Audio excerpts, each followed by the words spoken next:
नमस्कार, आप देख रहे हैं युग करवट न्यूज और आपके साथ मैं हूं शोभा भारती। पेश है आज का हमारा न्यूज बुलेटिन। आइए नजर डालते हैं आज के हेडलाइंस पर।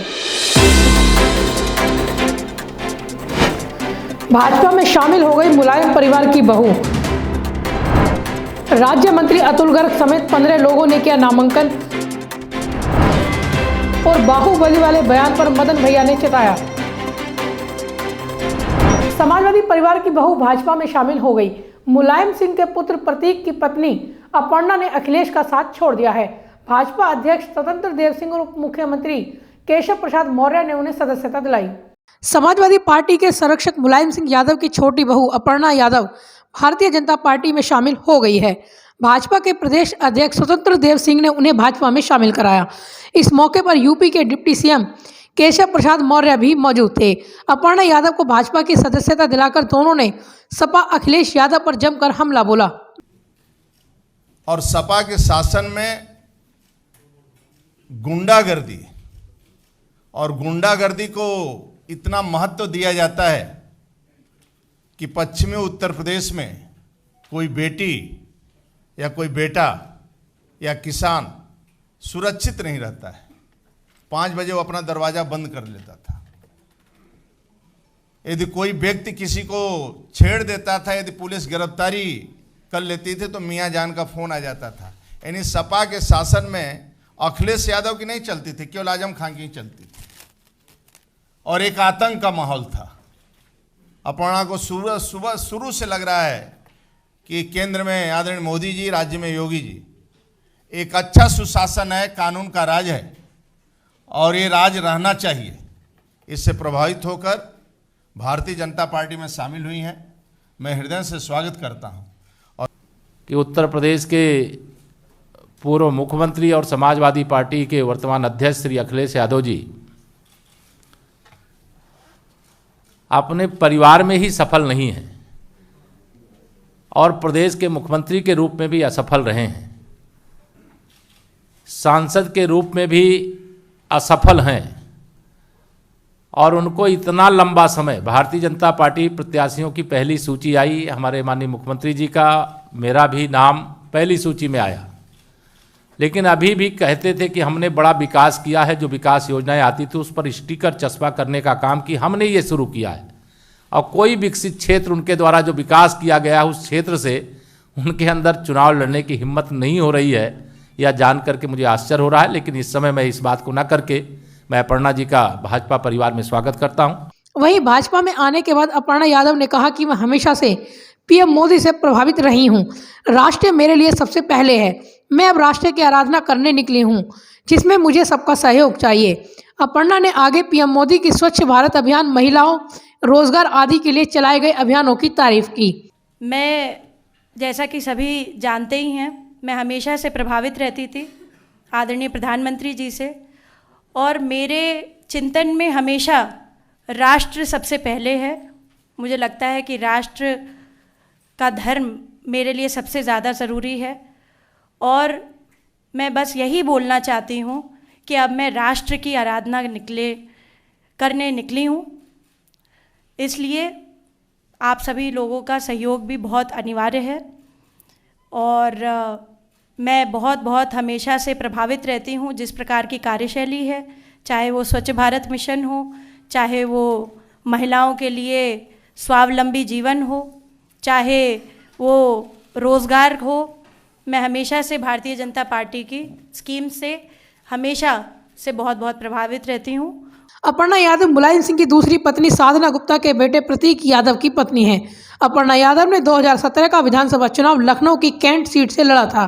समाजवादी पार्टी की यह उम्मीदवार भाजपा की प्रत्याशी रीता बहुगुणा जोशी से हार गई थी। हालांकि अपर्णा ने करीब 63,000 वोट हासिल किए थे।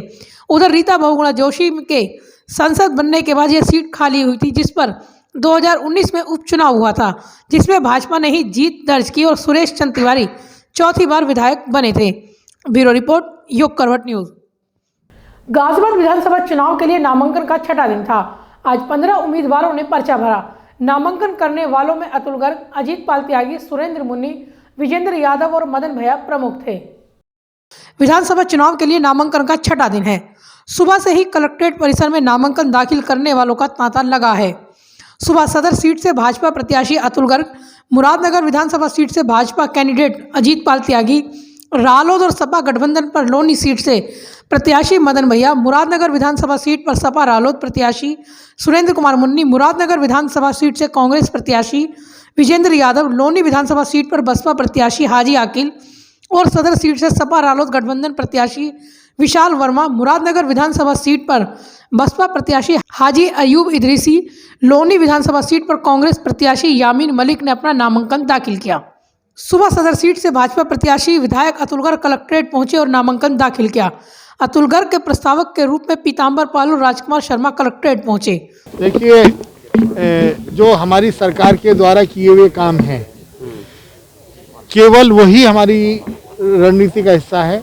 उसी का प्रचार प्रसार जो जनता को लाभ हुआ है, उसी के आधार पर हम जो लोग चुनाव में मैदान में उतरे हैं, तो योगी जी के प्रति जो समाज की, योगी जी के, मोदी जी के जो समाज में पूरे जनता के बीच में जो श्रद्धा है और हमारे कार्यकर्ताओं के द्वारा जो मेहनत की जा रही है, उसी के आधार पर हम चुनाव लड़।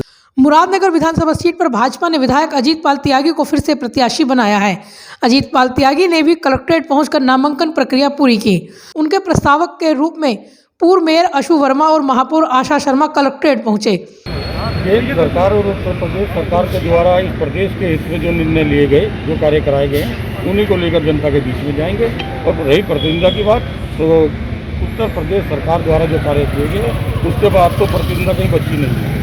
रालोद और समाजवादी पार्टी गठबंधन ने पूर्व विधायक मदन भैया को लोनी विधानसभा सीट पर टिकट दिया है। मदन भैया ने प्रस्तावक तबस्ती राम के साथ कलेक्ट्रेट पहुंचकर नामांकन किया। लोनी विधानसभा सीट पर ही बसपा ने हाजी आकिल को टिकट दिया है।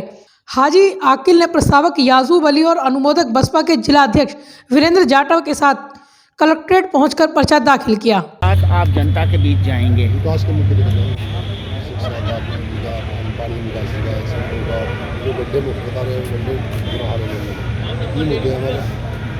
लोनी में कुछ नहीं रहते थे, अब सफल नहीं हुआ, 5 साल में हुआ, तो भाईचारा कायम है और पब्लिक उठ चुकी है, मन बना चुकी है आपको।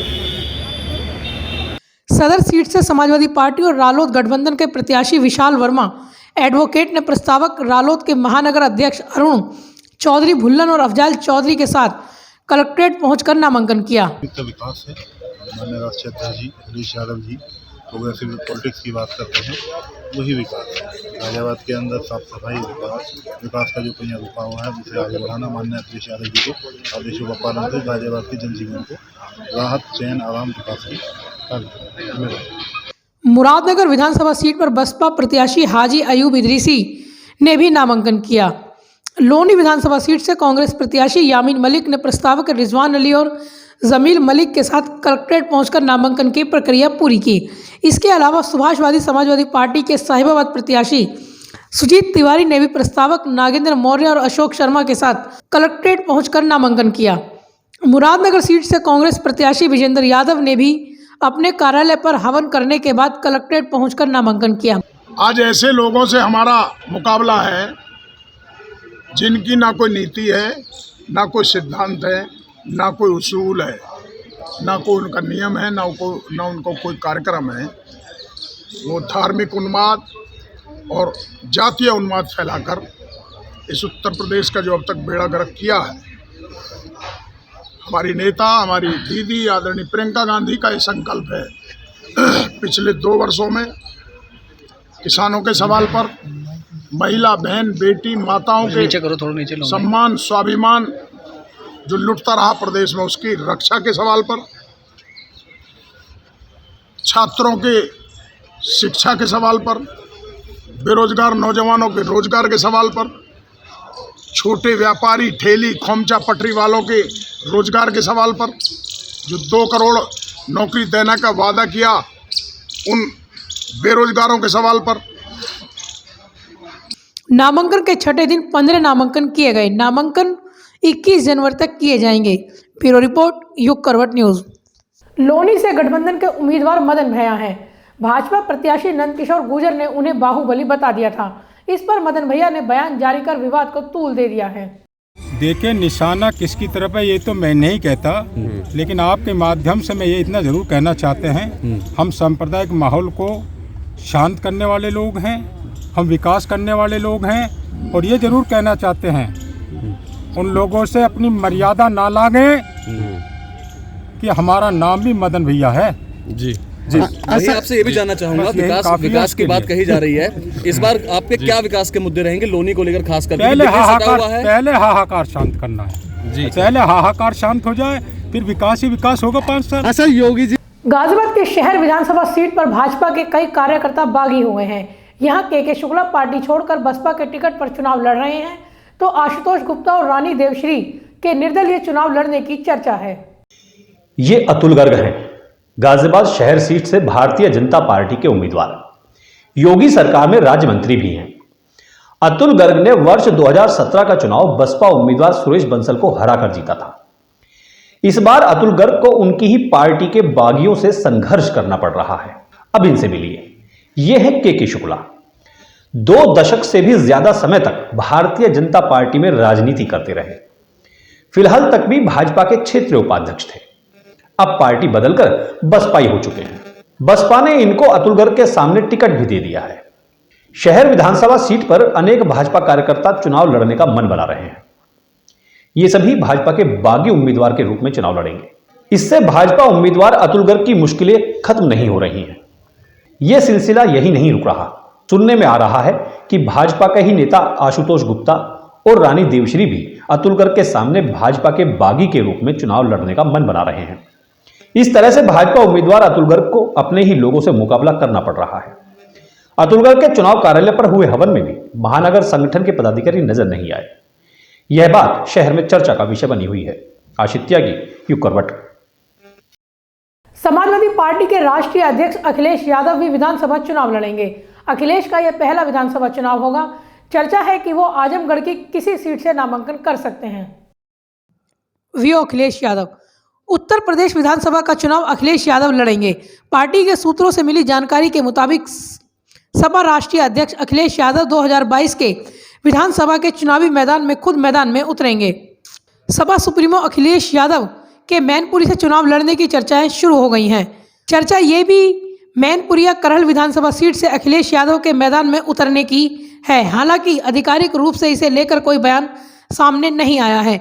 यूपी विधानसभा चुनाव के तीसरे चरण 20 फरवरी को मैनपुरी में मतदान होगा। मैनपुरी सीट समाजवादी पार्टी का गढ़ मानी जाती है। आजमगढ़ की गोपालपुर सीट से भी चुनाव लड़ने की संभावना है। ब्यूरो रिपोर्ट, युग करवट न्यूज। समाजवादी पार्टी को चुनाव आयोग ने बड़ी राहत दी है।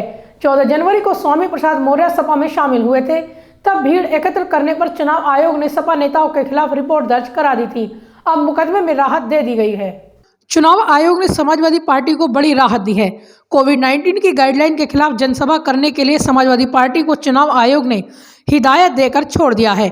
चुनाव आयोग ने समाजवादी पार्टी को हिदायत दी है कि भविष्य में सावधान रहें और पाबंदियों का सख्ती से पालन किया जाए। 14 जनवरी को लखनऊ में समाजवादी पार्टी ने सदस्यता ग्रहण समारोह का आयोजन किया था। समारोह में स्वामी प्रसाद मौर्य और भाजपा के बागी विधायकों ने सपा की सदस्यता ग्रहण की थी। कार्यक्रम में कार्यकर्ताओं की भारी भीड़ पहुंची थी, जबकि चुनाव आयोग ने कोरोना के बढ़ते प्रकोप की वजह से चुनाव रैली और जनसभाओं पर पूरी तरह से रोक लगा रखी थी। सदस्यता ग्रहण समारोह में उमड़ी भीड़ की वजह से कोरोना गाइडलाइन और निर्वाचन आयोग के निर्देशों का उल्लंघन हुआ था। निर्वाचन आयोग ने नोटिस जारी कर सपा से जवाब भी मांगा था। वहीं सपा कार्यालय में शुक्रवार को आयोजित सदस्यता ग्रहण समारोह में कोविड प्रोटोकॉल और धारा 144 के उल्लंघन का मामला गौतमपल्ली थाने में दर्ज किया गया था। भाजपा छोड़कर सपा में गए कैबिनेट मंत्री स्वामी प्रसाद मौर्य, धर्म सिंह व अन्य नेताओं के सदस्यता ग्रहण समारोह के लिए अनुमति नहीं ली गई थी।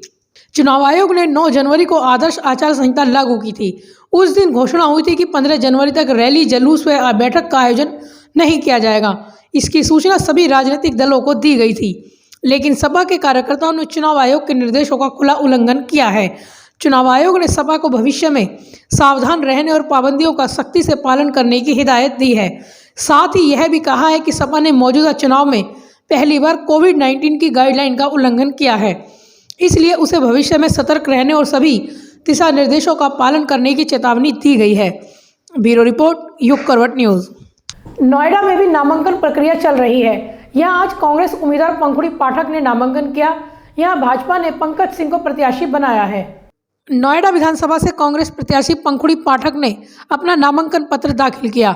घर से पूजा अर्चना कर कांग्रेस प्रत्याशी सीधे कलेक्ट्रेट पहुंची और अपना नामांकन दाखिल किया। कांग्रेस प्रत्याशी पंखुड़ी पाठक ने अपने पति अनिल यादव के साथ अपने निवास स्थान पर अपने इष्ट देव की पूजा अर्चना की। पूजा अर्चना करने के पश्चात वह अपने प्रस्तावकों के साथ कलेक्ट्रेट के लिए रवाना हो गई। कलेक्ट्रेट पहुंचकर उन्होंने अपना नामांकन दाखिल किया। नामांकन दाखिल करने के पश्चात उन्होंने कहा कि भाजपा शासनकाल में लोग भय, भूख, भ्रष्टाचार, महंगाई और बेरोजगारी से त्रस्त हैं। यही कारण है कि प्रदेश की जनता इस बार परिवर्तन चाह रही है। उन्हें सभी वर्गों का समर्थन मिल रहा है। जेवर विधानसभा से कांग्रेस प्रत्याशी मनोज चौधरी ने भी अपना नामांकन दाखिल किया। आज सुबह पूजा अर्चना के पश्चात कांग्रेस प्रत्याशी मनोज चौधरी प्रस्तावक व समर्थकों के साथ कलेक्ट्रेट पहुंचे। कलेक्ट्रेट पहुंचकर उन्होंने अपना नामांकन पत्र दाखिल किया। नामांकन पत्र दाखिल करने के पश्चात उन्होंने कहा कि प्रदेश और क्षेत्र की जनता भाजपा की नीतियों से त्रस्त है और परिवर्तन चाह रही है। ब्यूरो रिपोर्ट, युग करवट न्यूज़। तो फिलहाल आज के लिए इतना ही। गाजियाबाद और आसपास की खबरों के लिए देखते रहिए युग करवट और विस्तार से खबरों को जानने के लिए पढ़िए युग करवट न्यूज़पेपर। सब्सक्राइब कीजिए युग करवट। नमस्कार।